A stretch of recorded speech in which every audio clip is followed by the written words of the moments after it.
It's almost Christmas, and are you gonna have a green Christmas or red Christmas or a black Christmas? Wait, Those are my that favorite makes colors. no sense.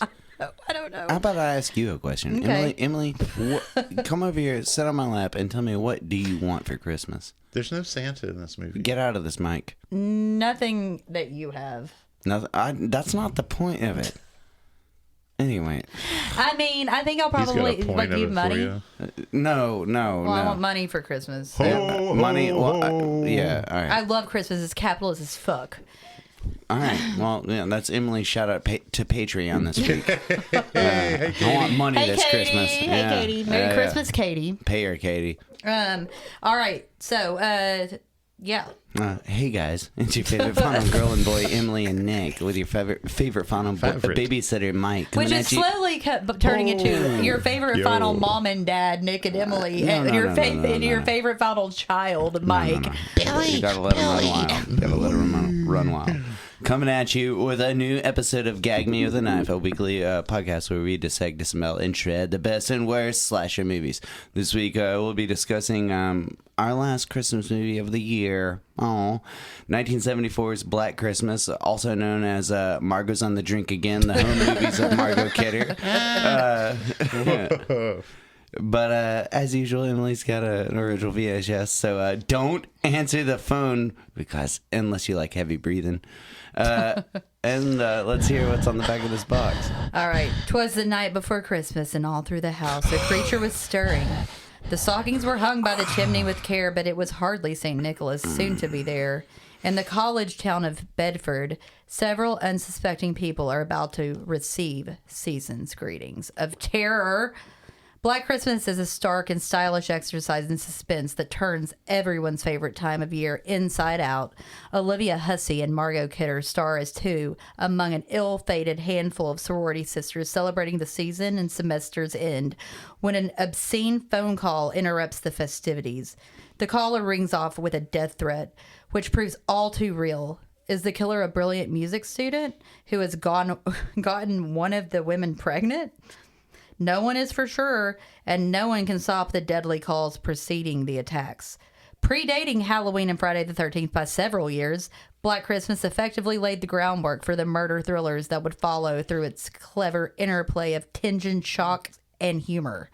Producer/director Bob Clark earned his reputation as a hitmaker for the first two Porky's films, but here works in a vein closer to his highly applauded Sherlock Holmes caper, Murder by Decree. I think you're going to say Christmas Story. Exploring the underside of the holiday he so affectionately and somewhat sardonically celebrated in the jovial A Christmas Story. He's the king of Christmas. So have yourself a very large VHS So box. have yourself a scary little Black Christmas. It's not at all like the one you used to know. Well, that's because 1974. That's because this VHS the VHS wouldn't have come out when the movie came out. Yeah. So this is Do you know if this came out before Chainsaw? No, Chainsaw came out before. Chainsaw was But This is 74, yeah. But the same year. But this I think the first VHS of this came out in like 86 or something. Okay. So Word. But so anyway, 1974. What are your thoughts? Oh, Lois Lane, The College Years?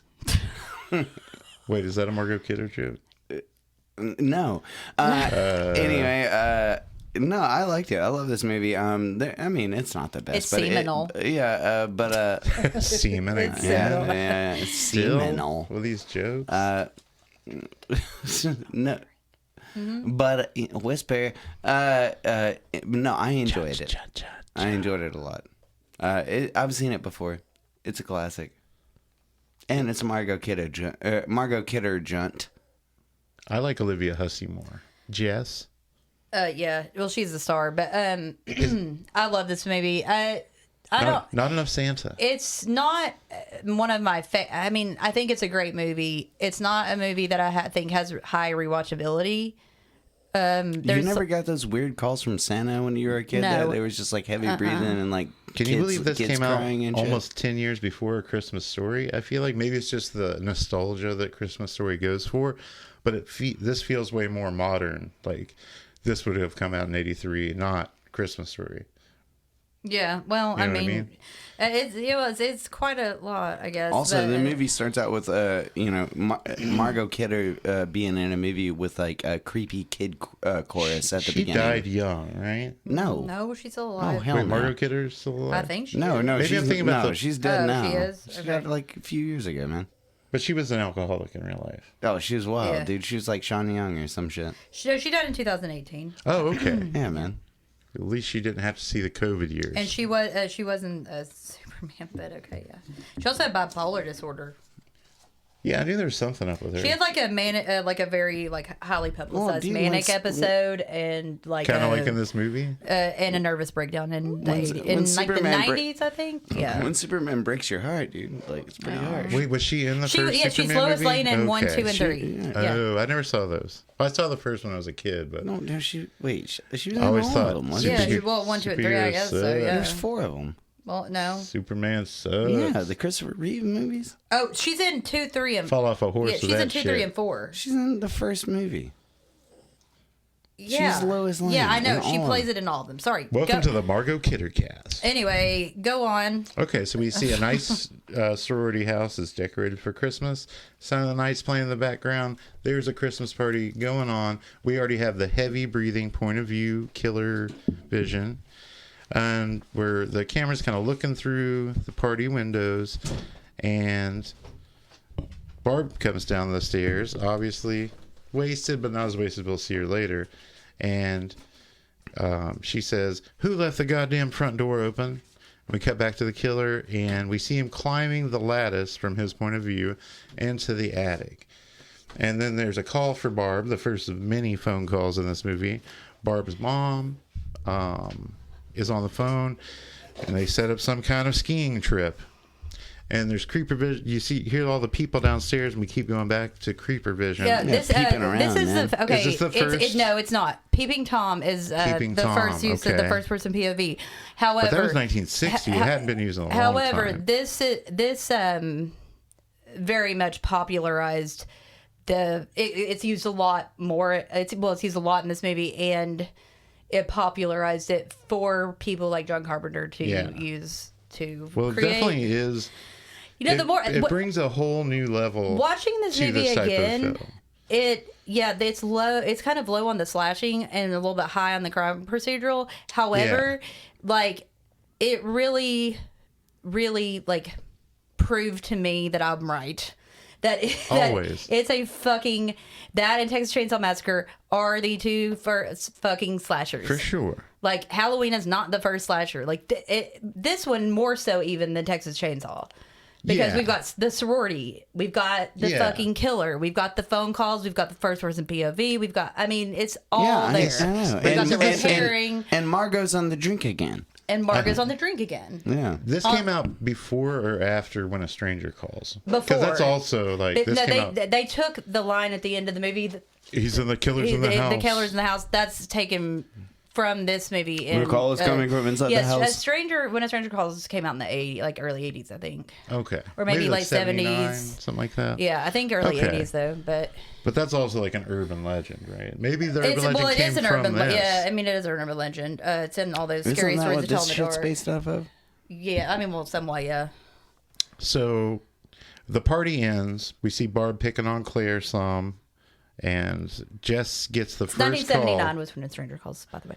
Okay. Sorry, go on. So Jess gets a phone call from who they call the Moaner, and all the girls gather the around the Moaner. phone to listen to this really vocally talented person. It is just so scary. lay it all out there. It and is this so this fucking is the pink scary. pussy one. This is the pink cunt. Pink cunt. Pretty And pink cunt. this Lick is your also, pretty I think, pink cunt. Dude, it's weird. in the trivia, I'll talk about it. I think it's the first time that the word was used in a movie. Really? I could see that. either it was one You of the can tell first by or the it was girl's the face first. is like, I mean, it is raunch. Like it I is. can't imagine that being in a movie today. Me neither. And every time every No, time the phone, You just gotta know where to find movies. I got a guy. Talk to me afterwards. every time You want to hear the word Pornhub cunt? Nick over here. No. I will it's say different. this. But hey, Movies don't really scare me, and this didn't really scare me. It's unsettling. But every time the phone rang, there was a sense of dread because his voice Yeah, is weird. so fucking scary. half the time it's not half the time him, it's so- like he's got a Norman Bates thing going on. Yeah. You know, like mommy, Yeah. Agnes, Very whatever, Billy. very You know, similar. it's like you're pretty pink, pretty cunt. But the scariest part of the first phone call is where. You know, he goes on and, Margaret Kidder's like, put it in a light socket or whatever. And then he's like, he just goes, and I'm then on like the drink his again. and then he stops completely. His voice gonna kill returns to normal and he goes, I'm going to kill you. And then hangs up. That fucking is scary as shit. Well, I like how Margot Kidder is also just being Margot Kidder, like far out, whatever. Yeah, I'm like drunk. lights a cigarette or whatever. But also, did you notice that one of the sorority girls is Andrea Martin from SCTV? Yeah. Dude. Which one is she? Is that Phil? No. Is it Claire? No, she's like the mousy one with Oh, the wait, not glasses and the Phyllis? curly hair. Yeah, that is Phyllis. Yeah, Phyllis. They call her Phil. Phil, yeah. Is No, that, she- what, she, that was the one that It's like brunette. yeah. yeah. Yeah, she was the hottest one, I thought. Ew. Yeah, no. And she's with that fat Santa guy. I Yeah, was like, the man, one, I the could, one, yeah. the one that gets drunk Phil- the next day and Phil is and I might have- like, No. being like, Yeah. fuck you to the kids. I look yeah. good compared to that dude. And Yeah, I mean- an SCTV starlet. Like, I had no idea. yeah. She was no, what's her face? I'm not. What? Who? She was also Catherine an- O'Hare. Yeah. Oh, And whatever. Oh, you're one of them. You know, no, Catherine because O'Hara rules. I am a woman. You know, I'm a woman. I am, way to go, woman. You win. Where she's like, Mommy Teresa gonna shake your tree. I don't know what's She's going like on. she's like a Hollywood star and she's like really full of herself and she goes and interviews Mother Teresa. It's a SCTV clip. It's been a minute. I'll show it to you. There's so much of it. There's something in here that I didn't really pick up on. I've seen this before, and I never picked up on it back to the movie. before. Back to the movie. But Claire gets angry with Barbara because she is With like, Margaret Kidder. why are you like making goes this by person more Barb. upset, Barb? Yeah, and this is where Claire first kind of gets tongue lashed by Barb. And the only reason I bring it up is because later on when Barb's having a meltdown, like she's like, oh, you guys all think I'm the reason she disappeared, blah, blah, Oh, blah. I do like it when I'm Margot drunk. Kidder's like, you're a real gold-plated whore, mother. She's on the Yeah. phone with her mom. But, I'm going to kill you. And then someone says you can't rape a townie. Oh, You that's can't rape a Margaret. That's townie. Margot Yeah, that's Kidder, Margot yeah. Kidder. Barb. So then we have a kind of a kitty trope throughout the movie. Yeah. A cat trope where they're trying to find Claude, the cat. Yeah. So we've got that. Claire is. Well, first... We never do So Claire see gets Claude. pissed off and goes upstairs. Yeah, we never do see Claude the cat, And- but it is a cat trope. We do see it. It's a big fat So, white cat. we This do is where see we it? do. Well, so So Claire's, this is Claire's the pissed first. off, goes upstairs. Is this also the first use of the cat trope? Maybe. I think the 30s movies had some cats, like No, the like horror Universal. movies Yeah, like Universal horror movies. where they had cats jumping out at you. So Miss Mac shows up downstairs while Claire is snuggling the big white cat. This is where you see Claude. Okay, Claude's a that's very handsome. I love fat you never cats. see Claude again though after this. No, you just hear him. Yeah. And it could even be the fucking killer just making cat noise. Well, Yeah. maybe you see him on Claire. I don't know. So big fat drunk lady is Miss Mac. Miss She Mac. seems really She's cool. She's awesome. She's great. I love her. I really do. But Claire is packing because she's getting ready to go on a trip with Chris. And she goes in her closet, and when she comes back out of the closet, you see that somebody's in there behind one of the bags. And she starts hearing something, goes back in there, and we see the bag go over her face. She's getting suffocated. It's a scary death. Yeah, it is it's a great terrifying scene. death. And her They don't hear anything because Miss Mac is getting an ugly nightgown for a gift. Yeah, she says that she wouldn't. And she's an She wouldn't go alcoholic. get her while she's like brushing her teeth with sherry. Yeah, she she says loves I the wouldn't get sherry." my liver taken out with this on. But the killer yeah, somehow so- uses all that ruckus downstairs to sneak Annie. Annie? Claire. Fuck, there's no Annie. There's no Annie. He sneaks Claire back up into the attic, still wrapped up in the bag. and sits her in a rocking chair, and she will sit in the window The of whole this fucking attic. time. In the window, you can see her. Yeah. In the window for the entirety of the movie. But it is scary, and it does. It is. The movie has, which I did times on it, has a lot of scary phone calls, and it does keep going back to showing Claire's dead body with the bag over her face a bunch of times, but it's really effective, and it's creepy every time it goes back to that. And it's at the end of the movie, and that's the kill count. So stay gagged.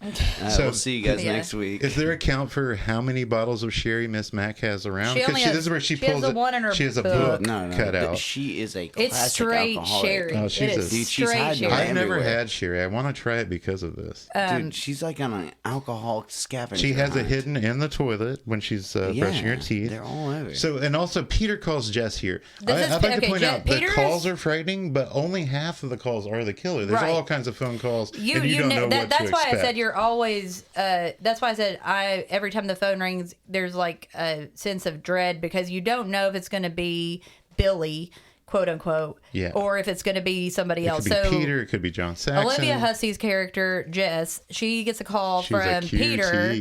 And I was like, does Jess care about Peter? Oh, he's been practicing. I need to talk to you, Peter. Red herring much. She has to talk to him about a Bobo. That's what's an abortion. Oh. And then he goes, I love you. And she goes, I know. I was like, God, you are like, that's big dick energy. That's some big fucking dick energy. I would right there. got my feelings hurt if I was Peter. I would too, and I think that he does get his feelings hurt. But yeah, so Miss Max brushing her teeth, but she makes the comment. I do have some fun facts about the whole reason the abortion talk was in there, and it wasn't because it was a year after Roe v. Wade. Oh, it's for really. Are they in Canada? I know that. No, I don't. This think is so. a Canadian movie, though, right? No. No. Bob Clark isn't Canadian. He seems as American as apple pie, but I thought I could have sworn this was a Canadian production. No, this is home movies of Margot Kidder's college years, man. The first found footage movie. But yeah, so anyway, there's we see Sherry in the toilet. But then it cuts back to Claire. Sherry in the toilet. Dead shot of Claire. Yeah. It just knocks on her door. You hear. There's no answer. But you hear him singing. Little baby bunting, Daddy's gonna hunt. You know what this reminded me of? I didn't realize that was the killer. To wrap his baby Agnes in. You know what this started reminding me of is like, have you guys ever seen that Al Pacino movie Cruising?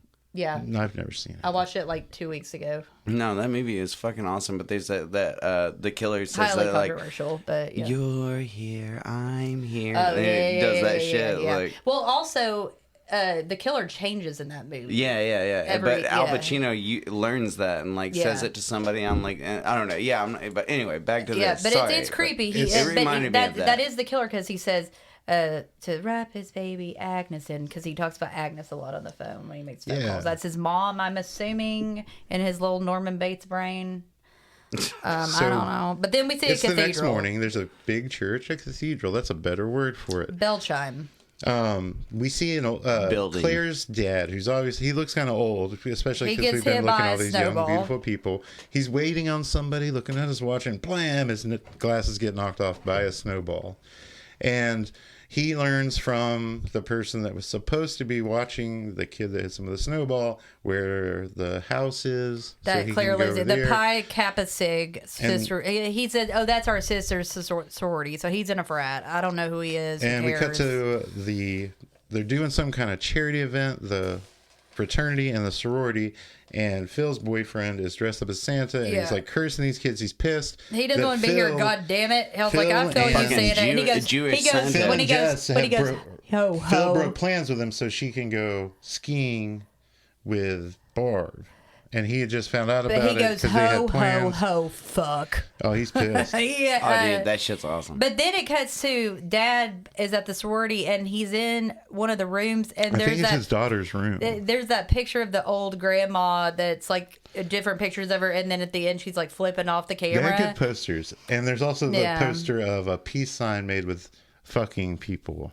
Yeah, and she's trying to. Miss Mac has got her hand over like, the cover butt it all up. You can still tell it's like by the legs what's happening, but she's covering it up, and she gets him out of there. But he's kind of being a bitch. He's like, I don't want my daughter in some place with drinking and boys. I go, Daddy, you ain't going to do nothing about nothing because Claire be dead, one. And also she's in the attic. So I hope she fucking did get drunk and laid before she died, but I don't think she did. Yeah. Because she wasn't a big drinker. They say it later on. Because she still had like half of a glass left in her room. Yeah. So homegirl, Miss Mac, sneaks off, drinks some more sherry. She hears Claude. She says these broads would hump the Leaning Tower of Pisa if they could get up there. Yeah. That's good. She's great. She's awesome. I love her. She hears the cat and it makes her spill her purse, so she starts cursing the cat in front of the dad, of course, saying, call him a cocksucker or something in front of him. And then we get a Claire shot. Yeah. It's really cool because they're like leaving the house where Mr. Harrison's going to give Miss Mac a ride, and we see them getting in the car, and it pans out up and through the window, and we see Claire in the window. It's like, how do you not see her? Yeah, how does no one see this bitch through the whole movie? I'm sorry, but like that, I did have an issue with that, but whatever. I mean, it works. It's creepy, but it's also like, really? Yeah. Well, whatever. Anyway. But Jess is having a conversation with Peter about how she's pregnant. She wants to abort the baby. Peter doesn't. He wants to have the kid. No. Here's the thing, man. She wasn't even going to tell him. She's talking to the Starman. What's his name? Keir Dullea? Dullea? I don't know who he is. Dude, he's the guy from 2001. Yeah, I've never. Space I Odyssey. mean, I've seen it once. I don't care. What? Whatever.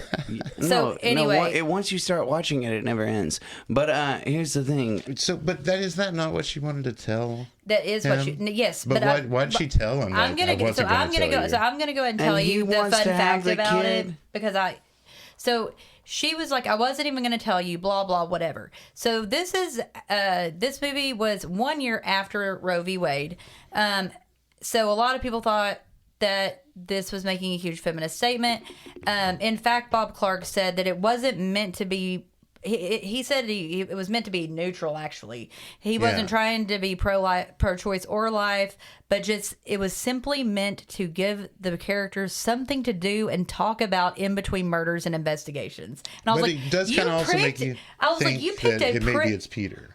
Yeah, also. But I was like, you picked a really fucking hot topic.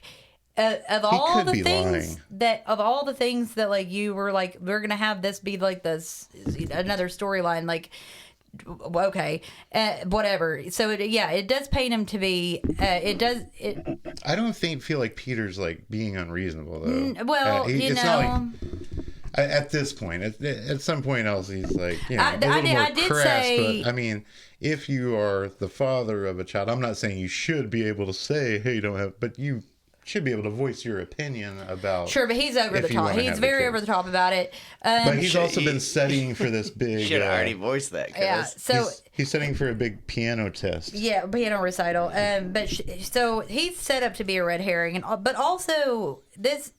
I was just like, why would this just be a random ass conversation of all the conversations in the fucking world like that you would pick anyway? So then. We go back and Barb's drunk at the frat house. And not only is she drunk at the frat house, in front of Mr. Harrison, she's feeding a child champagne, and she's like, I'm going to get this boy Margot Kidder's getting a kid drunk. That's how cool Margot Kidder is. Do you think that was in the script, or is that just Margot Kidder? A lot of her stuff was improv. I believe it. So that's just off the cuff. She's getting a kid drunk. So Jess gets another phone call, and this is the first time Billy is mentioned. And he goes on for a while. And meanwhile, at the police station, Billy, where did you put the bait? He's like, where? Well, now the reason, man, Billy, the reason that it makes sense that Peter is set up as the red herring, it's obviously not going to be him because that's too obvious. Yeah, but when Jess starts getting the phone calls, it's like, Billy, where did you put the baby? The baby wasn't mentioned before the conversation with Peter. He heard. I mean, I'm sure he heard her in the frat house, but I was like, or is this coincidental? I'm sure he just heard it, but whatever. This is where you really start hearing him changing voices and going back and forth between Very like a talented. mom kind of like Agnes, Billy, whatever. So Mr. Harrison, Barb, and Phil are down at the police station reporting Claire missing, and this is the first time we meet Officer Nash, who is the butt of a lot of jokes in this, he's an idiot. including this fellatio joke. Yeah. Yeah, and also, like, Margot Kidder's Kidder's drinking at a a beer. police She's drinking a station. beer at the police station. She's got the Smoking, Shelley Winters ash. Yeah. She Is does. that Shelley yeah. Winters? Shelley Duvall, sorry. Well, no, she Whoa. has one of those in Superman as well, because Superman checks her lungs. But I wrote Miss Mac is does. back. She doesn't care. So they're at the police station. But Barb gives the Jess phone is at number for the the- sorority house to Nash. That it's Fellatio 20880. He goes, "That's a new one on me." That's another thing that makes me think it's maybe Canadian, because I don't know what FE, like, why is there numbers in this fucking phone number? Or why is there letters? It's not Canadian. Anyway, so we go to Yeah, so- hockey, and I was like, so Jess talks to Miss Mac while they're down there and gets kind of filled in. But yeah, but we get to the hockey we meet place, Chris. and we already saw him at the party. At the That's party, Claire's yeah. boyfriend, and I was like, he He's looks very pissed. fucking familiar. Where is he from? Oh, he's the fucking older brother in Porky's. Oh, He plays the must be Clark's the boy. guys, the older brother that's a cop in Porky's. Yeah. That's him. But his older brother's Yep. a cop in this movie. Yeah. Weird. Yeah. Bob Clark keeping it real.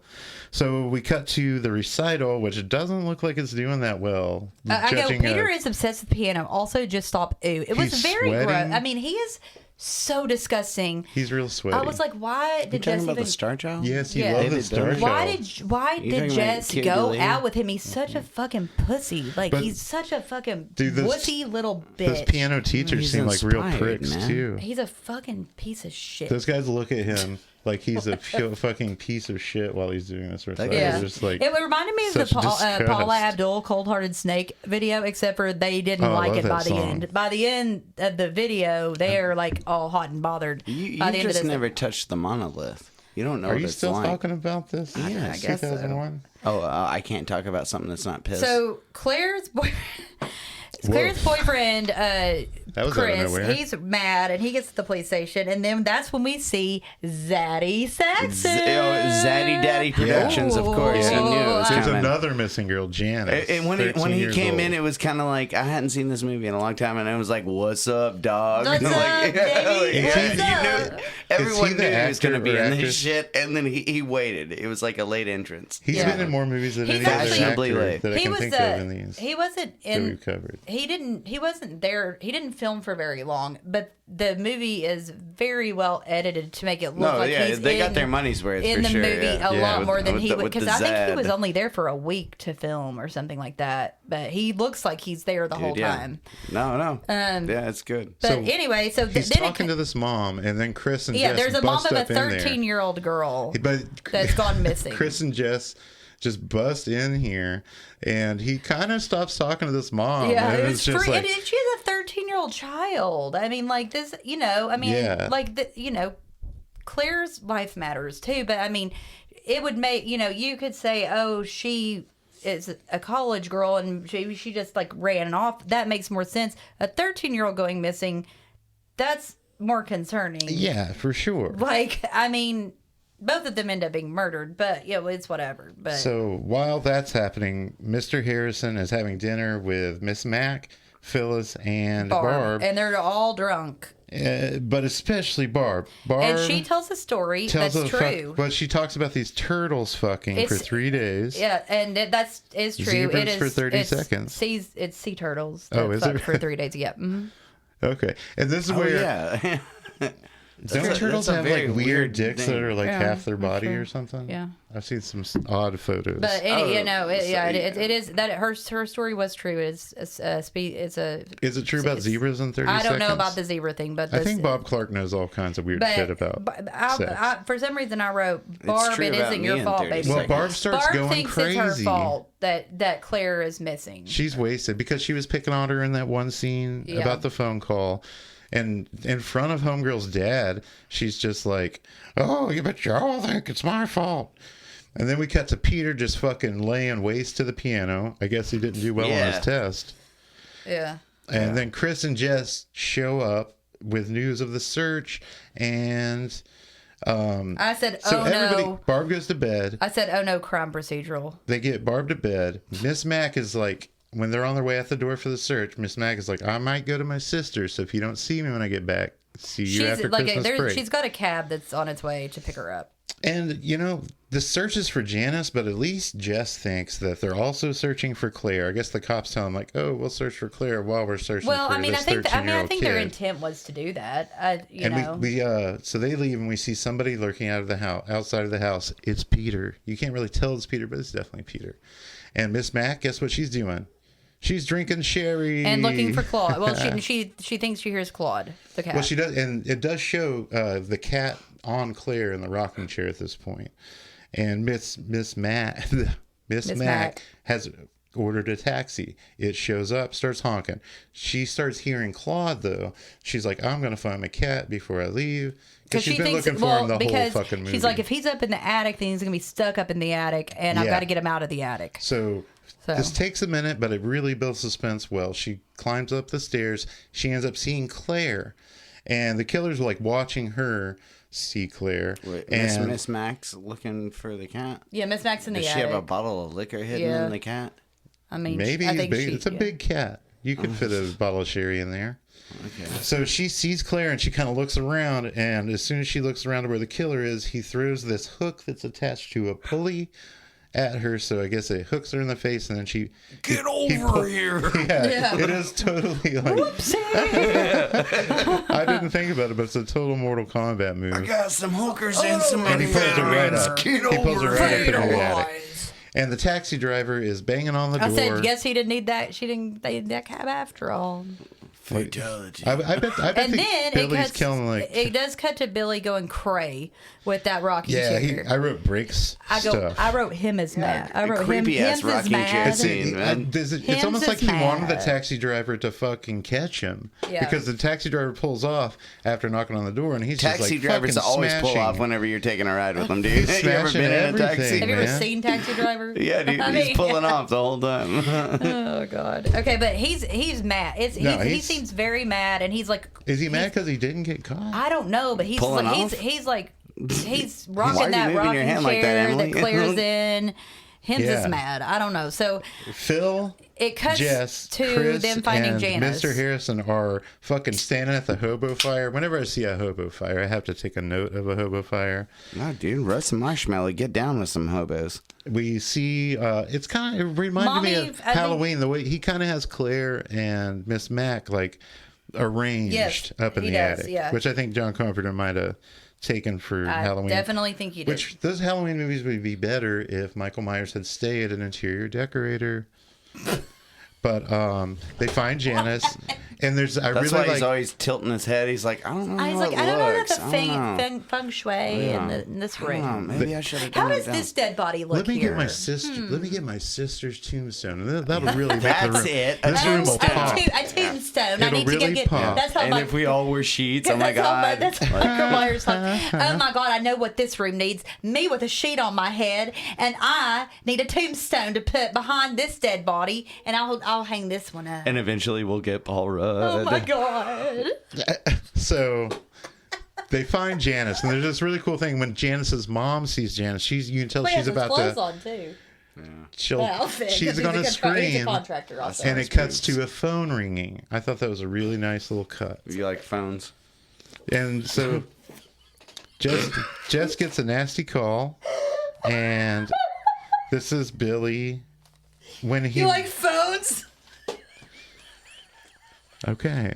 Yes, I like phones. Not really. I think they're the downfall of modern man. The cellular telephone. It's alien technology. You're the one giving your fucking number. So Jess gets a nasty call, and it's Billy. And she's yelling for Miss Mac, and she can't find Miss Mac. I'm sorry. And somebody, while she's on the phone about to call the police, she calls the police to tell the police about the nasty phone calls. Peter is coming down the stairs. We don't know it's Peter. Oh, wait. Before that, sorry. But they already found Janice at this point. Yeah. I talked about the cool thing Janice, where the and then the phone call. But there's a baby rings. gurgling, so we have more of this. He's like, filthy Billy. I know what you did, Billy. Billy phone call. The baby thing is, so this is going to give Jess more reason to think that this is Peter because... Yeah. Now she's told him she's pregnant and she wants to get rid of the baby. So, Anyway, I was Yeah. like, girl, you ain't finding Miss Mac if no one can see Claire in the goddamn window. True. She's still up there. She been up there. She'll be She been up She there. done been up there, and which she probably is still there, actually. Skeletal remains. So, Anyway. She's Officer almost Nash. ready. Officer She's Nash is almost the one who right. tells Jess, like, there's not much we can do. It's probably just one of your boyfriend's stupid But before pranks. that, I love when she goes, "No, I don't want to hold," and I was No, like, I "Well, don't want I to guess hold. that didn't work You gotta do it with the because accent. she gets put on hold anyway." Olivia Hussey. Man. So, Cop Olivia Bumblefuck is still not Olivia doing his Hussey job. is in... Count Bumblefuck. Olivia yeah. Hussey's in this version Cop. of... I guess it's Franco Zeffirelli's version of Romeo and Juliet. And they showed that in the middle school, and her tits are in it. And we gasped. We watched when I was insane. when I was in high school. We watched the Claire Danes Leonardo DiCaprio version, which was much better. Lame. I watched Romeo and Juliet. You in school? They showed you that? No, not in school. we dude. watched it in school. I was after I we was read going it. to a public school Oh. whenever I watched it, but I was at home when I was. Did you? But when you did Romeo and Juliet, did y'all watch a version of it? No, no, Yeah. we had to read it. Though. Usually they'll show either No. the like Claire Danes Leonardo No, we had to or read like it. that one. Yeah. Anyway, Yeah. okay, whatever. So- Jess, what's wrong? Peter, we got a couple options here. Well, okay. yeah, so she's calling the police, and there's kind of a jump scare where Peter scares her because he was in the fucking house. He said he went to take a nap because he was getting cold outside waiting. She's like, I'm sorry, I'm late. Now, Okay. like, where you're at. So this is where I'm gonna go on this. I'm just gonna.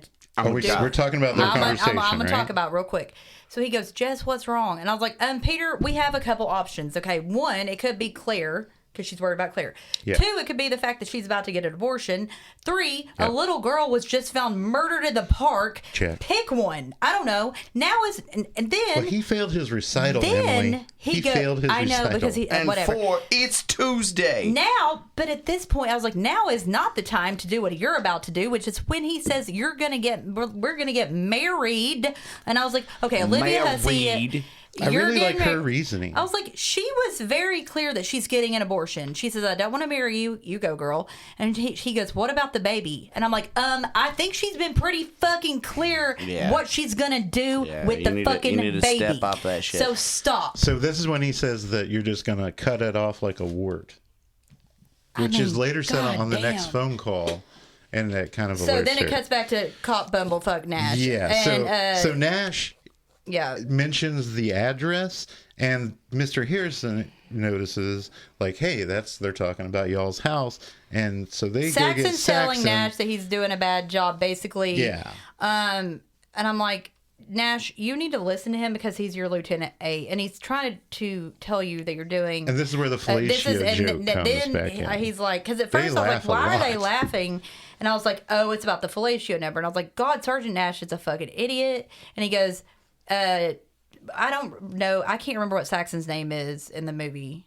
They spend a Lieutenant lot of time Hare. at this fucking Lieutenant I something. wrote this down police Saxon. station. But- Every time. He says, I don't think you could pick your nose without written instructions. That's pretty good. To Nash. But back to Peter being a piece of shit. Shocker. He like smashes a Christmas He light, says, you are not going to abort and they that have- baby. They have an abortion already. Guess what? She'll be sorry. Red herring, annoying. Hey, Phyllis. Hey, Zaddy. So apparently, What's Phyllis, up, Zaddy? Zaddy. Well, she throws him out, and as he's leaving, he bumps into to John Phyllis Saxon and- at the door with Phyllis, and Lieutenant Zaddy is what I wrote down.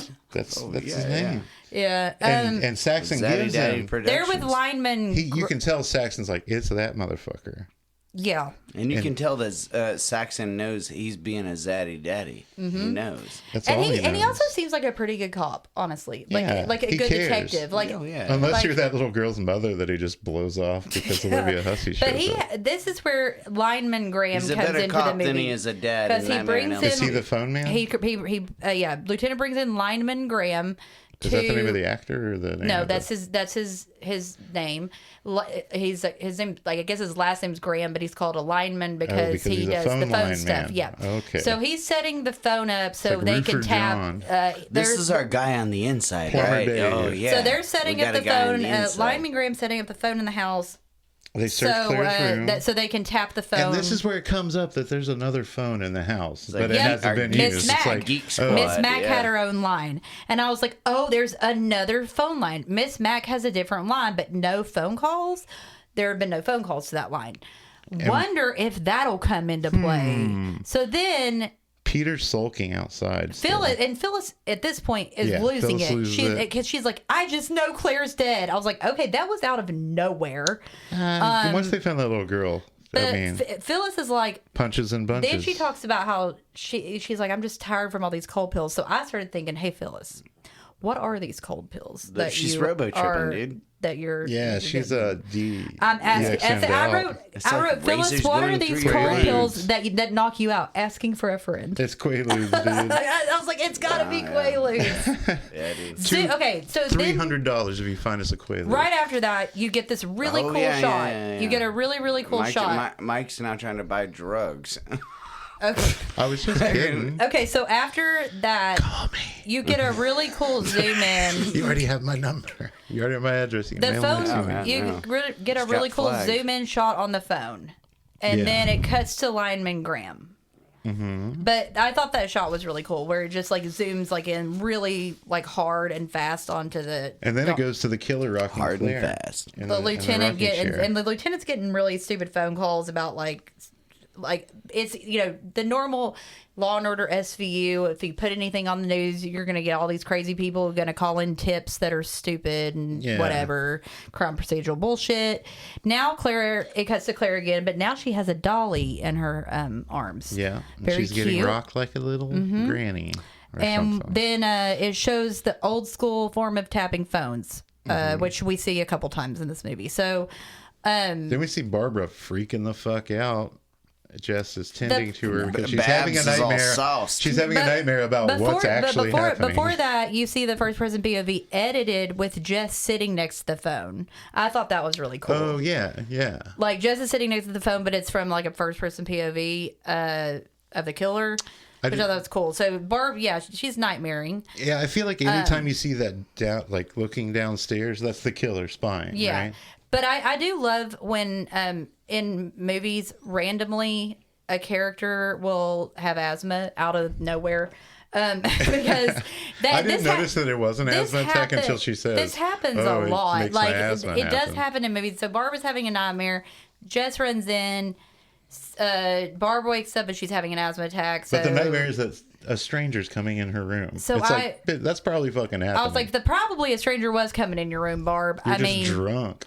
Then there's these stupid kids that are caroling, and carols are great. I was like, why? For one, okay, it does end up getting fuck those carolers. Man. It does end up getting resolved, but I was like, why didn't anyone tell them to stay at home? But since a little girl was murdered, also one of the moms is like, get in the car, kids. Well, it seems like they hate what they're doing. They really hate it. Have you ever gone caroling? It's real. No, it's not. Has that ever happened to either one of you? I've gone caroling before. I'm Michael Carroll, dude. Carol's Carol. That's not real. Carol gonna Carol. That's not. No, seriously, I've gone to the church. You just give your full name and. Wait, did you guys just like knock on people's door and be like, hey, no, we went to Merry Christmas. It was with church, and we went to old shut-ins. Are you fucking with me? Shut-ins that don't go to church anymore. You go. Wait, they lock you in the church. No, you would leave the church, go to the old person's house, sing at their door, and they'd like. Give you candy. Okay, but that has nothing to do with your last name, and your last name is not spelled the same. So I don't know why you said that. My wrestling name is the Christmas Carol. It is the Christmas Carol, yeah. I mean, but it's a lifelong you've gag. Caroled? I've caroled, and then there was one time me, Mitch, George, Pete, we went caroling. It was like a week after Christmas. That sounds like a fucking nightmare. We went caroling at like 3 a.m. and some guy almost sicked his dog on us. And he had like a hockey stick. You're lucky that they didn't come to the door with a fucking gun. Yeah, that happens soon. So we were trespassing. Got some birds shot in our keister. I did say, oh no, Barb, sucks you have that unicorn figurine. Oh yeah, that was foreshadowed as well. That was like a Chekhov's gun. But deal. so it does do. Bob Clark did. The editor did some pretty cool cuts here. So yeah, it's a really cool. There's cuts between her getting stabbed with this unicorn figurine, between the children singing. Yeah, you can't hear it because of the caroling. Yeah, so it cuts to the children singing and the death and I thought that was a good correlation because children singing in death since children are evil. And anyway, Jess is clapping. So moving on. They must be slaughtered. I mean, I don't know why she was acting like she ring, loved them so ring. much. She's about to abort one. Ring, ring. Just you can like children without wanting children. I'm just kidding. No. Yeah, I know what you mean. Yeah. So there's a woman that comes up and she's like, Ring, "Kids, ring, you ring. need to get in the car There was a because girl there's a killed. girl killed by." Aren't you going to answer your phone? Yeah. So the phone rings. They're trying to trace the call. And this is where the I was Billy, like, man, that was fucking hard to do in the past. This is Tapping what- a fucking like finding that phone. There's a whole warehouse network of that shit. I know. But it'd be so difficult. I mean, now there to probably make is now, man, but the like thing It's is- not the same. No. Anonymous You just call? download a little app and like. Yeah. get a burner. So this is where Billy says exactly. He echoes Peter's words from earlier about the abortion and says something like, "Just like having a wart removed." Ah. Yeah. That so and I wrote that dude And is I in think a that's where- Okay, I so the wrote, dude is like tracking the call though. Graham. He's in the warehouse Graham at this Bell. point, right? Yeah, Graham, Like the lineman. Lineman. Yeah. that place looks like a cave. Yeah, But he I was calls like, Saxon, I was like, I who then bet she calls can't Jess. keep him on the phone long enough to Yeah. tap it. Yep, Sure. I was right per usual. Saxon calls and Daddy tells Saxon Jess on the case, to keep him on the phone longer. but he does hear the different voices, and he's like, "Peter, never mind, gotta call you back." Yeah, this is where he's finally hearing it. So This is where the cop comes in. next shot time in you'll the get the ass. gun up your ass. Yeah. There's an old man who shoots a That's what he cop says. who'd been like looking for the little girl killer now, and he shoots this cop in the ass and says, "Next time I'll be up your ass." And then it cuts to Phyllis saying the dumbest thing that I've ever heard in the movie when she goes, "Whoever it is should be stopped." No Is it the- shit, Phyllis. Yes. Yeah, And then totally. they're like, Barb is fine. She's sleeping now. I was like, yep, she is sleeping forever. But Peter also calls, so, and cool. Peter calls Jess and is like, "Hey, it's Peter." So Yeah, you know it's Peter. he's making but himself he's kind of sound freaking out. he's making himself sound guilty as hell. He says we can't kill the baby. He's freaking out on I the was like, phone. stop being such a fucking bitch, Peter. Well, now Zaddy Saxon knows Yeah. all of Jess's business 'Cause he's and listening. This call, and this call wasn't. And Zaddy this, Saxon. Jess and has to like this call really go wasn't long- into her personal life. But this call wasn't long enough to trace either. So then Lieutenant Zaddy calls Jess back, and he continues to get in her business.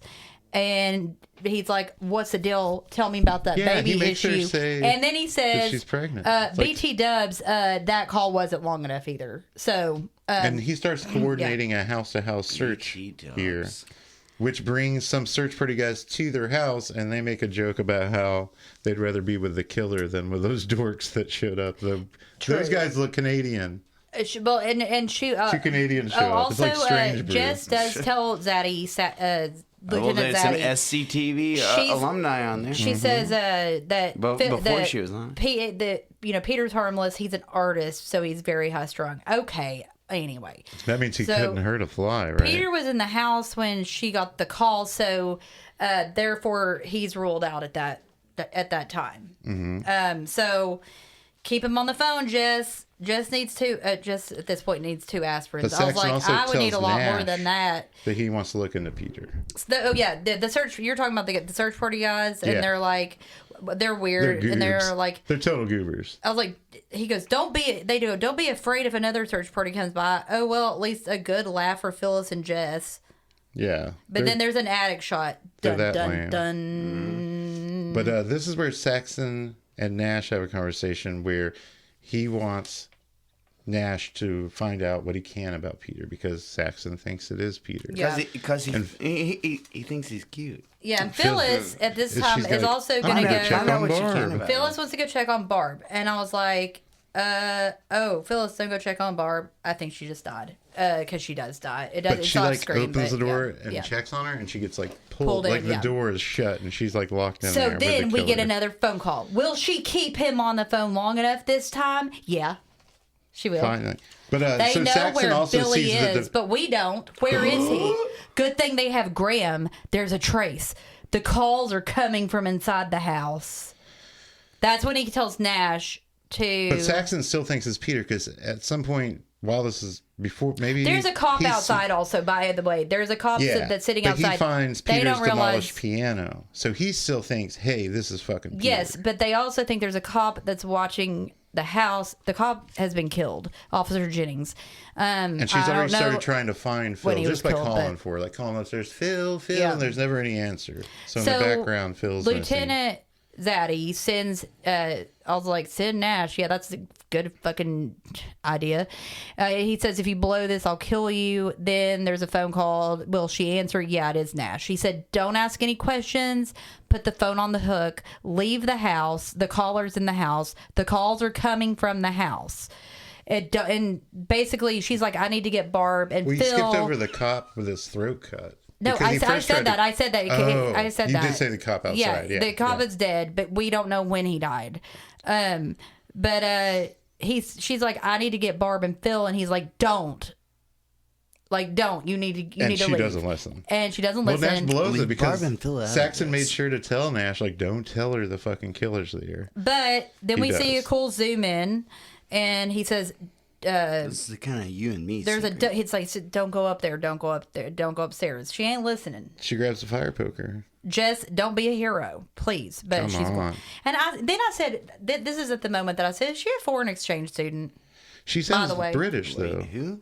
Jess. Even in Canada, she would be foreign. Anyway, the fire poker isn't going to do much, Canadian. but whatever. This got a tad tedious. Well, you don't. At this point, she doesn't know that anybody's been killed. But soon she does. Except the little girl. In about 5 minutes, she finds the dead bodies. Yeah, she goes to Barb's room and sees them like stacked up artfully. Yeah. Michael Myers style. Oh yeah. Well, not Michael Myers style, Billy Michael style. Myers. No. They're having proto Michael Myers. It's like a death orgy on a bed, right? Is that what you're talking about? I think this looks real jallowy with the eye and the. It does. Because the killer's like Billy's eye in the door thing or whatever. Oh my god, it's real creepy. Fucking really. Remind me of, I was like, man, Argento probably loved the shit out of this movie. No. Billy's gotcha. Now she's hiding, but he's gonna have whatever. He's going hard. Hand raised. Teacher question. Do you know it? So also 1974 is Profundo Rosso. Do you know if that came before or after that? I bet it came before because I'm pretty sure this probably came out around Christmas. The end of the year. Good point. Good point. I don't know that for sure. It gets a little tedious here. This is a fun summer romp. First person POV. Where is she? Good timing, Peter. Peter shows up. Yeah, she goes down to the basement and there's like a shadow in the window. It's Peter and Jess thinks it's him, so she's not answering his calls. But you can tell he doesn't think that she thinks it's him. Because he breaks the glass and is still like, Jess, come here. Also, why? He breaks the glass and comes into the basement. The cops get there and they immediately know to go to the basement. I was like, how? And I was like, Zaddy Saxon, probably. That's why. So yeah, he finds Daddy knew. Yeah. He finds the dead cop Peter right when dead. Jess screams, and yeah, when Jess is alive, but she looks dead at first. She looks dead. Yeah. The cops break in the Peter's basement. They dead. see Peter on top of Jess. Yeah, she opens her eyes, but Peter is dead. Did she kill Peter? Or she killed Peter. Okay. I'm pretty sure. I thought so too. With that fire poker. Totally, yeah. Okay, so they thought it was Peter, but anyway, then it cuts to Jess this weird. Is sedated in bed. This weird. She's sedated in bed, and then they're like, "You're gonna have to take the bodies to this other hospital." I was like, y'all don't have room for 7 bodies. Actually, just 6 because they haven't found Claire. Actually, 5 because they didn't even find Mac. So they have found the 2 girls and Peter. Yeah. Isn't that it? Yeah, and the little girl from before, and the officer. Oh yeah, so 5 bodies. 5. So they can't. So they can't fucking take. Whatever. Now her dad's passed out on the house. He like faints from shock. That's not her dad. That's Claire's dad. I meant Claire's dad. Because you don't see so the doctor's like, she'll be out for the next 4 hours. Leave Jess alone in the house with the killer. Fate and it seems unknown. like they're leaving her there till the next day, by herself. Mm-hmm. Well, you would think someone killed. I know y'all thought it was Peter, whatever, but like a cop was killed outside. Like maybe just to be safe. And fucking Claire is still in the window. Yeah, Claire's still in the window. So the movie ends with fate. There's a really cool shot where it's like fate unknown. It's showing her in bed, and then it pans over to the bloodstained Barb's bed, and then it pans over, I think, to Claire's room. Which is very reminiscent of the end of Halloween, by the way. It pans to the attic, and we see the rocking chair. The attic thing, especially with her kind of like rotted with the bag of her face, reminded me of like the attic of Hellraiser, the way it backed up out of the house or whatever. Like it's a cool shot. Yeah. So the end is like with the phone ringing and there's a cop on the porch outside. Fat lot of good he's going to do for Jess. There's a phone ringing and Jess is probably going to die. Her fate is unknown, but we're led to believe that she's probably out for be 4 killed. hours. There's the cop outside. Like nobody's going to save her. A plus. The credits roll. It's a fucking. And I really like how the credits, like while the credits are going, the phone keeps going. Yeah, it doesn't until it fades to black. Another thing too, like whenever you know that like the kind of killer thing is like still kind of going, it reminded me. I know I mentioned this earlier, but Cruising with Al Pacino. I thought you were going to say 2001: A Space Odyssey. No. I'm going to get to that afterwards. That's in the deaths. No. Anyway. No, we are way over. No. But the thing there's a lot of trivia. Well, too. let me fucking say what I'm going to say then. But the thing is like at the end of Cruising or whatever, like there's a guy walking that looks like the killer from the beginning or whatever. So it's like you don't know. Yeah. And I like that about this one. It's like, oh shit, you know. Yeah, like, you never it's really see good. the killer. Yeah, that's pretty rare. Yeah. There's like no. You don't even know if his name's really Billy. You're more nervous at the very end at any point. Like, you don't know even his name. I mean, is it Billy? Like, I mean, I don't know. So kill do you count. think Peter could have killed anybody? No. He's a pussy. Okay. So he didn't even want to kill a little tiny sperm baby. Nothing. Anyway, okay. So are you saying being? Well, I mean, he's trying to recreate the Star Child. 11 minutes into the movie, we have our first kill. It is Claire. She's strangled and suffocated with a plastic bag. 30 minutes later, we have Miss Mac, who gets a hook to the face and dragged to the attic. 2 minutes after that is Janet. You don't see, she isn't killed at this moment, but her body's found. Janice, the little girl, unknown, her body is found off screen. At 22 minutes later, Barb is stabbed with the glass unicorn horn. Let's see. 11 minutes later, Phil, she's killed off screen. She's pulled into Barb's room. 4 minutes after that is when we find Officer Jennings' throat slit. So I don't know when that really happened, but that's when we see it. And then 10 minutes after that, Peter is killed off screen by Jess with the fire poker. There is a lot of trivia. I'm not going to go into all of it. So the budget at the time was estimated $620,000. And Mario Kidder drank all that away and snorted it all away. So $620,000, very low budget. So they had to replace that after day 2. Anyway, it grossed $4,053,000 in the box office. Now, with inflation, with today's standards, the budget that would be about $3 million, and it would have grossed about $21 million. And Margot would have snorted at least half of that. The original script, the murder scenes were a lot more graphic, but Bob Clark thought it would be more effective to have it toned down. The writer agreed, so that's what they did. NBC scheduled this film for its primetime network debut on January 28th, 1978, under the title Stranger in the House, which is weird because on January 15th, 1978, though, right before, because this is where the controversy starts. Hold on, no, right? Okay, just hold on. All right. So they scheduled to show it for the first time on network TV on the 28th of January. However, on January 15th, 4 days before my birthday, also a few years before, of 1978. 2 female students at Florida State University were murdered by an assailant who broke into the sorority house where they lived. 3 other young women in the immediate vicinity were attacked and assaulted. So NBC received numerous pleas from locals to pull the movie from the broadcast in light of the crimes. And after first stating that they would offer the local affiliates an alternative movie to the broadcast, they decided to pull the plug on the movie altogether. Instead, the film Doc Savage Man of Bronze was shown. I thought it was I Spit on Your Grave. NBC instead ran Stranger in the House as a late movie on May 14th of the same year. The perpetrator of the crimes at the Florida State University was later identified as Ted Bundy. Oh, shit. Okay. Reportedly, writer Roy Moore took inspiration for the story from an actual series of murders that took place in Montreal, Quebec around this Christmas season, along with the urban legend The Babysitter and The Man Upstairs. So it was two of those, and I can't remember the guy's name. I think I have it. Anyway, the audio for the demented phone calls was edited into the film during post-production. So while shooting the footage for the phone call scenes, the actresses were actually just reacting to threatening dialogue being spoken from director Bob Clark off camera. Sicko. Well, if you know Bob, you know. So, I mean, I think a gross of $4,053,000 is nothing to be ashamed about, but the film really only had moderate box office success and pretty negative critical reception when it was originally released. However, it's gone on to have a large cult following, and it has since been reevaluated critically. It's now considered a classic. So, the original title of the film script was Stop Me. It was director Bob Clark who came up with the title Black Christmas, saying he liked the irony of something dark occurring during a festive holiday. It's also a tongue-in-cheek reference to the Christmas song White Christmas. So,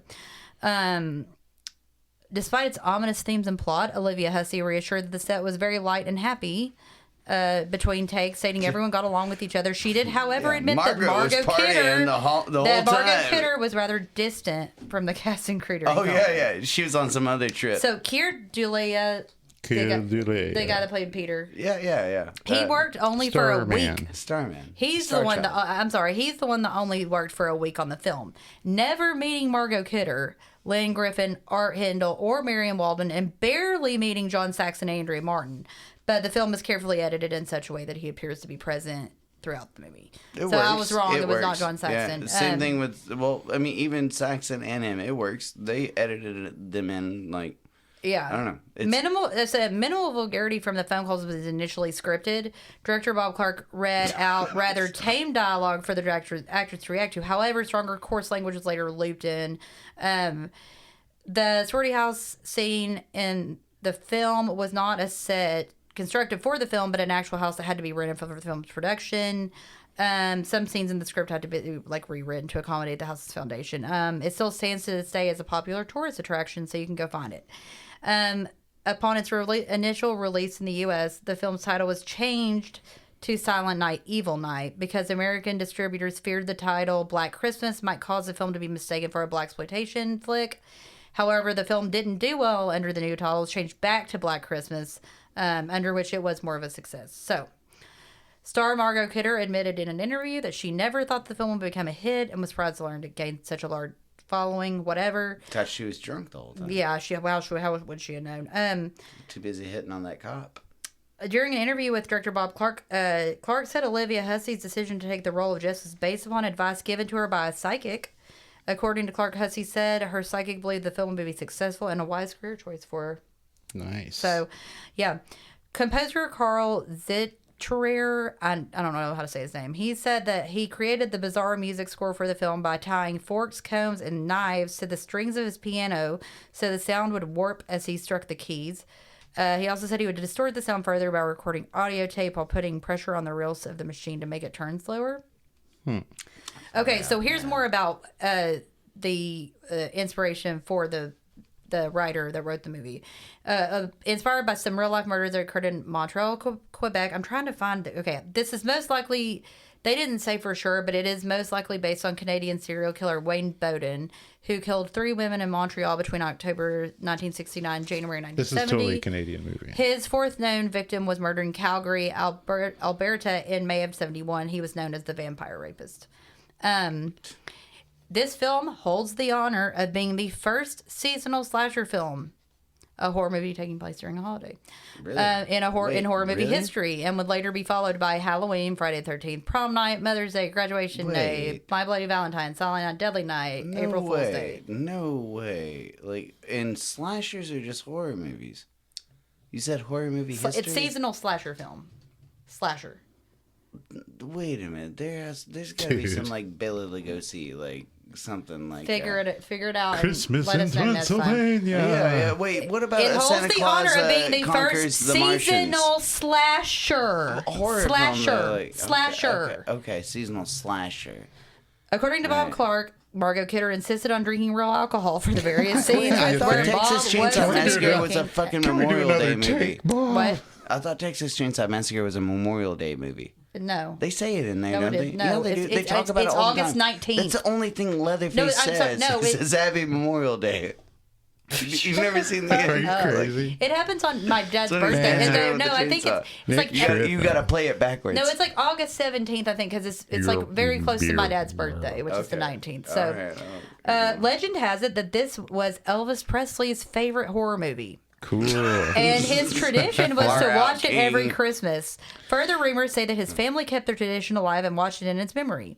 If true, Elvis would have celebrated this tradition a maximum of only 3 times before his untimely death in August of 1977. So, this film gave Olivia Hussey and Margot Kidder recognition as Scream Queens. Ironically enough, Olivia Hussey does not like horror films. She's in some.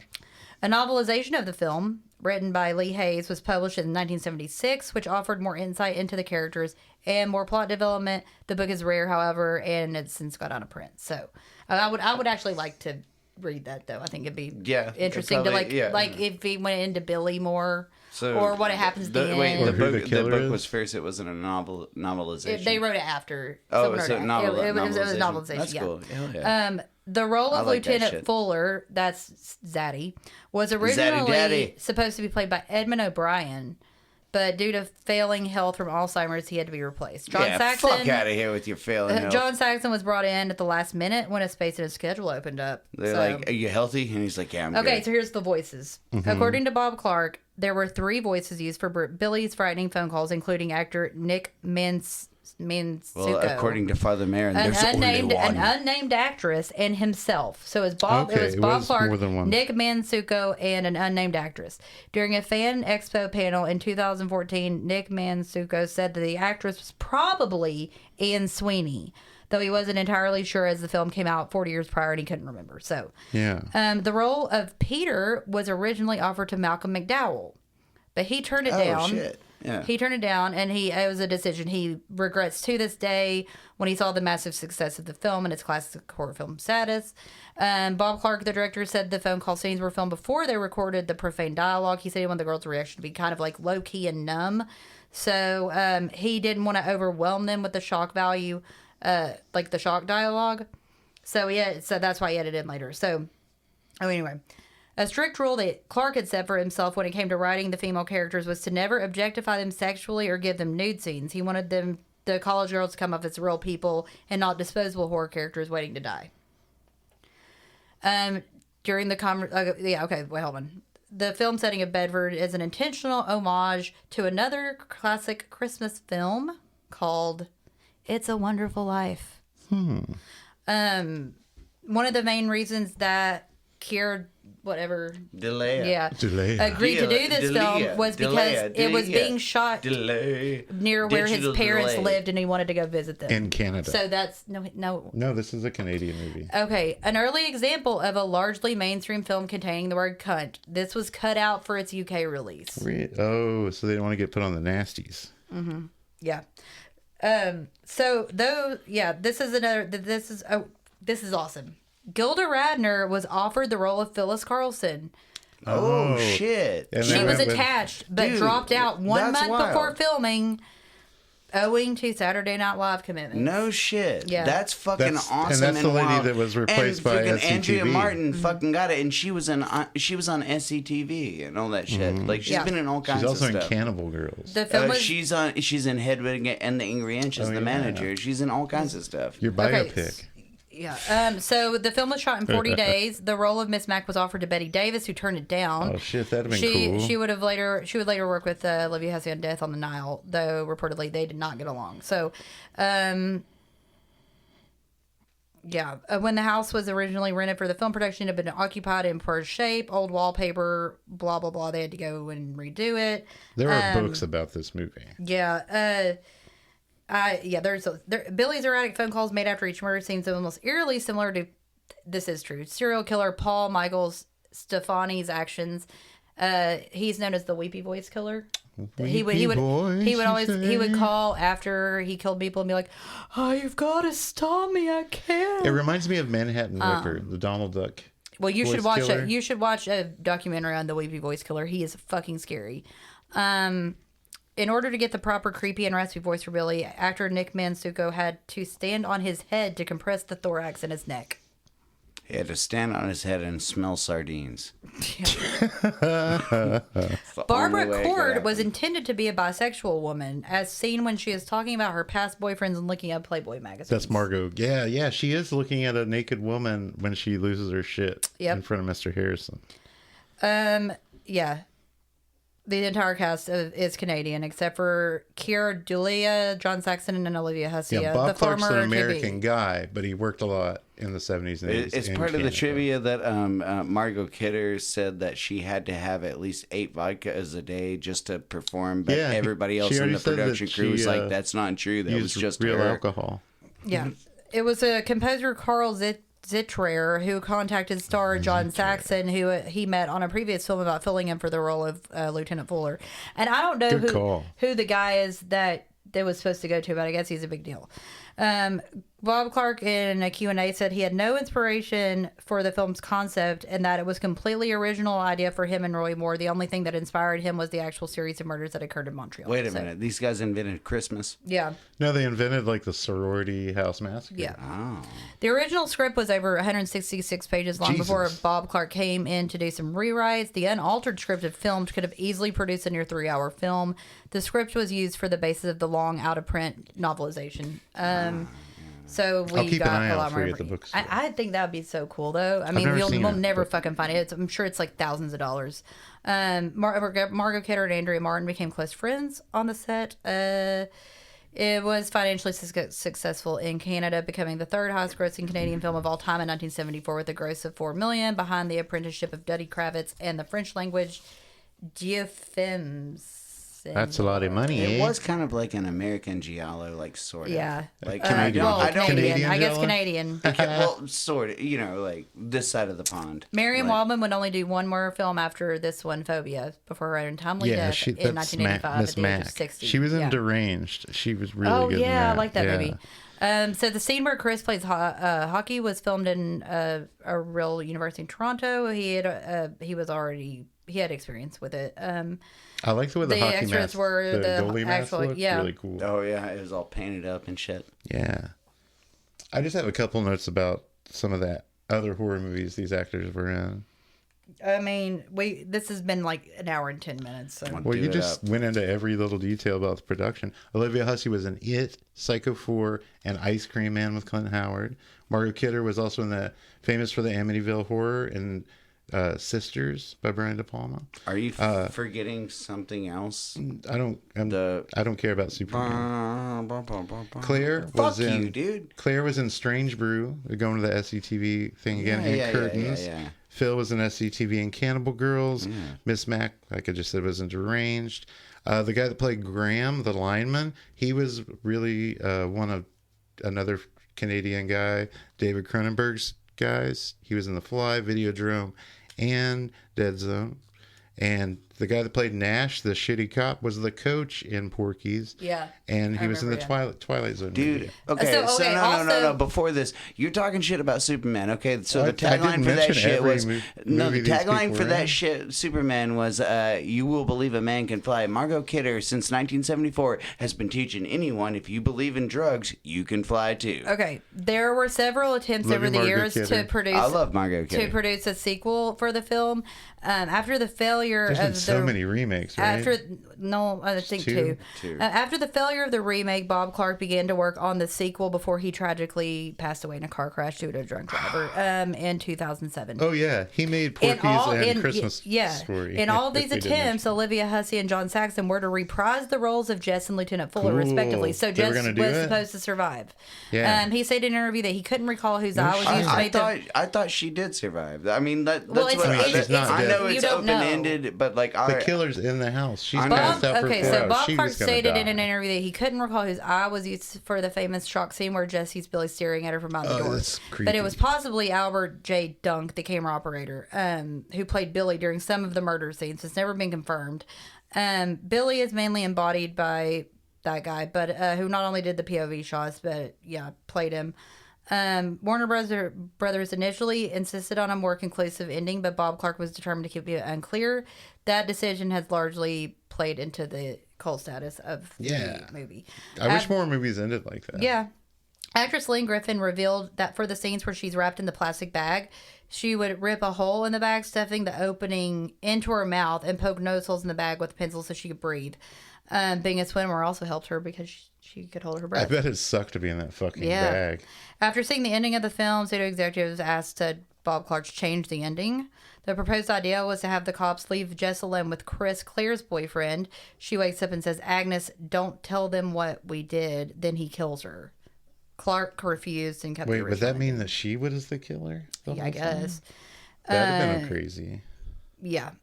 So, yeah, I don't know. It's a legendary movie. Yep. Legendary. And it's really good. Yeah. I like Christmas Evil better movie's still. got chest hair, man. This movie does indeed. Do you think John Saxon has chest hair? No, he famously didn't. Shaves it? No. He Wax. forced it not to grow by the will of his mind. Bob Clark did approve the remake of in 2006. Did Bob Clark know about John I've seen the Saxon's lack of chest hair? Is it 2020, 2019? I can't one? remember. The newer one? I've never seen the 06. I saw the 06 one and it was terrible. The other one's not that good either. Are we going to rate them? Do you guys think John Saxon ever watched Sally Jesse Raphael? Yeah, I used to. It's not I on thought it was anymore. Donahue, man. He's a Donahue guy. Yeah. Nick, in the case of Margot Kidder's alcoholism, you are the father. I would love to be, and man, I would love to have drank with Margot Kidder. Okay, She what do would've put you you under the what do table, you boy. rate What do it? I rate it? I rate this. I'm rating this a very strong 3.5. I rated a very strong 3.75. Look, I can't give it. I cannot give it 4 stars. It's that's too high. I think it's awesome. It's great. just not exactly my thing. It's not. I'm going to go 3. I think it's as good. I like Silent Night, Deadly Night just as much as I like this movie. No, it's better. I than Silent like Deadly Black Night. Christmas more, but it's like like Christmas Evil more too. There's too much crime procedural stuff. it's a in North this. American giallo. I felt like at some of the twists and turns, it gets a little. It's like we've got to cover all our bases. It's like you could leave there some of are this definite shit out. pacing issues near the end, I think, especially. But it is beautifully shot. I don't know. I like that. Like the movie was 3 and a actually thought quarter, out, okay? It's and it's a little better than people Silent did Night, take their Deadly time with it, and it is spacious, but it doesn't seem like it lags too. No, much. it Fuck does- that. it I'm going doesn't. I 3. mean- Straight 3. Well, yeah. That's Gentlemen's fine. 3. I mean, you yeah. know, I I'm going can't 3.5. with Yeah. a good conscience give it a 4. I just can't do that. No, I'm going 3.5 for sure. 3.75, but it's a strong 3.75. Yeah, And my that's 3.5 strong. I would be surprised if anyone listening to this podcast is still actually listening. I would also be surprised if you actually haven't seen the movie. But if you haven't, you definitely should. So, stay gagged on Needs more Santa. on that plastic bag. Stay gagged on a big space monolith. Stay gagged on Claude's big white cat I was hair. about to Stay say- gagged on the pod bay doors. Stay gagged on that Wrong on movie, that dude. phone on that tap phone. Stay Phone. gagged on Frank Poole being Stay the gagged first on- man that would ever reach Saturn. Stay gagged on this being almost an hour and 16 minutes. Stay gagged on Straight Sherry, and I'm out. And stay gagged on all of our social media. Zaddy Saxon, sorry. Stay gagged on all of our social media, Instagram, TikTok, Gag Me with a Knife Podcast, Twitter, Gag Knife Pod. Become a Patreon to get early access to episodes. Hey, Katie. Member shout outs. We already said that when we were talking about obscene phone calls. Yeah. Early access to episodes, member shout outs, fan requested episodes, and bonus exclusive episodes that you won't find anywhere else. They won't be on the regular podcast. They're only there. We have 3 up there so far. By the time this comes out, we're going to have more. We'll probably have about 5 by the time this one comes out. So, Yeah. Merry fucking Christmas. I hope you get whatever you want. Santa didn't bring me whatever. nothing. I can't believe Santa's not real. I still don't really not believe. Mike, Tia Mikey. okay, stay gagged on. We have to have a talk with Mike. Yeah. I'm all right. The new mom and dad have to have a talk with a Tomorrow's my grown-up birthday. child. And I'm gonna. Is it? Yeah. Tomorrow's your birthday. Really? Yeah. Oh my God! Happy birthday! I did not. Hey, everybody. Nobody knew. Yeah. What's new? When this comes out, they're going to think it's in December when it's actually October I don't want 27th. these people to know everything about me. October 27th Really? is your birthday. October 27th is my Well, if birthday. they do want to know about you, BTS. they can reach you at. So I like to think that I've made breadcrumbs like Hansel and Gretel for people to find me if they really need a Mikey in their Don't be life. the boy who called Wolf. Oh, yeah. The boy who They'll be whispered like, Wolf. you gave them your number. So anyway, Stop calling Wolf. So become a Patreon, www.patreon.com/gagme with a knife podcast. Buy our merch at gagwithaknifepodcast.com. And Merry Christmas, whatever the fuck. Get ready for some New Year's Evil. Kier Dulea.